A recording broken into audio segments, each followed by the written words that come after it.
Well, what's going on, everybody? Welcome back. Justin here. As always, thanks for stopping by and hanging out with me and Pete to talk about Pearl, the newest film from Ty West and the sequel to the movie X. Now, if you've not seen X, I did a full review on this. Pearl is a prequel to the movie X. I would suggest watching X first, being that it shares some characters that are introduced that still have a lot of mystery, and Pearl allows all those mysteries and all of those unanswered questions to sort of unfold. But before we get into my full review here, I just have to say this, and I don't say this lightly, this is 100% absolutely my favorite movie of the year, and it may be my favorite movie of the last couple years. The work that Ty West and Mia Goth have done to craft this movie together, Mia Goth is a co-writer, this movie is absolutely nothing short of a masterpiece. This movie is absolutely mesmerizing, it's spellbinding, from the sweeping orchestral score, the beautiful technicolor, vivid, saturated color palette, the acting clinic that Mia Goth puts out in this movie is nothing short of astounding. Mia Goth is absolutely a revelation in Pearl. Now, if you have not seen X, it tells the story of a group of young people who go out to this farmhouse to film a porno movie. Now, the people that own this farmhouse are Pearl and her husband Howard. They're about 80 or 90 years old, and they don't really approve of what these young kids are doing on their property. Maxine, the sort of main character protagonist in X, has a lot of similarities to Pearl that you started to find out as the events of X unfold. And like I said, provides all of that mystery and intrigue that is finally answered in Pearl. Now, what makes Pearl so unique and so original is the direction that Ty West has gone for this movie. This movie is reminiscent to all of those movies of the 30s and 40s. Think Wizard of Oz and the old MGM musicals. This movie is done in exactly that style. Everything from this vivid technicolor color palette to the set design, the costumes, the dialect, the way all of the people interact with each other. It's been a long time since I've seen a retro era movie sort of recreate an era. It's been since The Love Witch, which if you've not seen, it's another masterclass in this retro style filmmaking. The Love Witch takes place, I think, in the late 50s, early 60s. Ty West does the same thing except with the era of the 30s and 40s. Think if you're watching Wizard of Oz and a movie that looks and sounds exactly like that, but then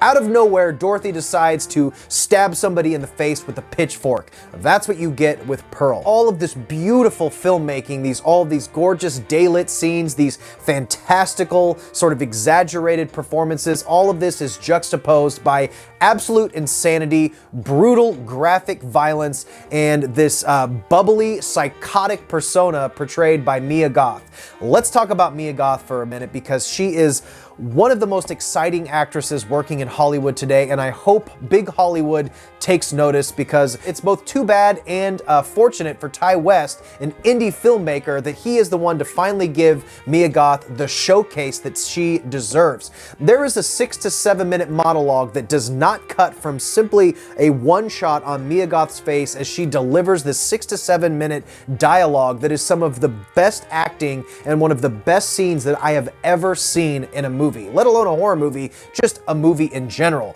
Also, I'm going to mention the final credits, the ending credits to the scene, not a post-credits.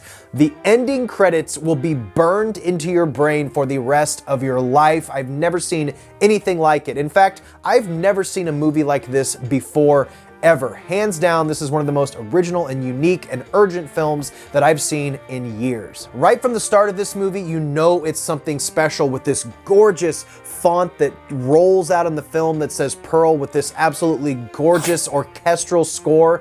We got a full orchestra doing the score, and it's so whimsical and optimistic, just like our character Pearl. She is such a sweet soul on the surface, but bubbling underneath is this rage and this urge to escape from the situation that she's in. Pearl lives along with her overbearing mother who doesn't let her leave the house. She's forced to care for her ailing father. This movie takes place during a pandemic in the 20s. I believe it was the Spanish flu, so it sort of mimics what we've been going on in the past couple years. People are walking around wearing masks and all of that. She yearns to get away. The movie kind of culminates to this audition that Pearl so desperately wants to win, this traveling chorus line that she just has to win. She has no other choice in her mind that her life is pretty much over if she doesn't win this one audition and to be able to pursue her dreams of bigger and better things outside of this farmhouse. But she's anchored to it. Her dad is ailing in a wheelchair, drooling on himself. Her mother does not let her leave the house. This movie basically takes Pearl's character as this optimistic young woman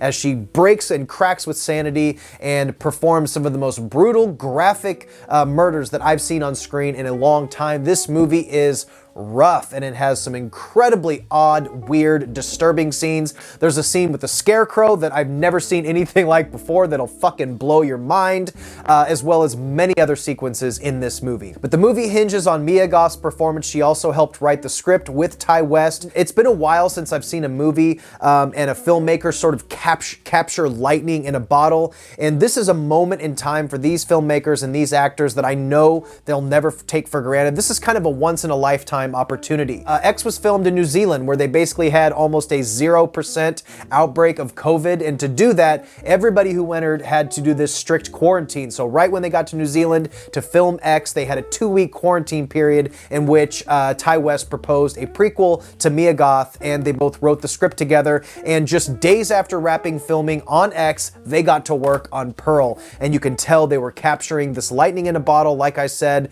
this passion for this project.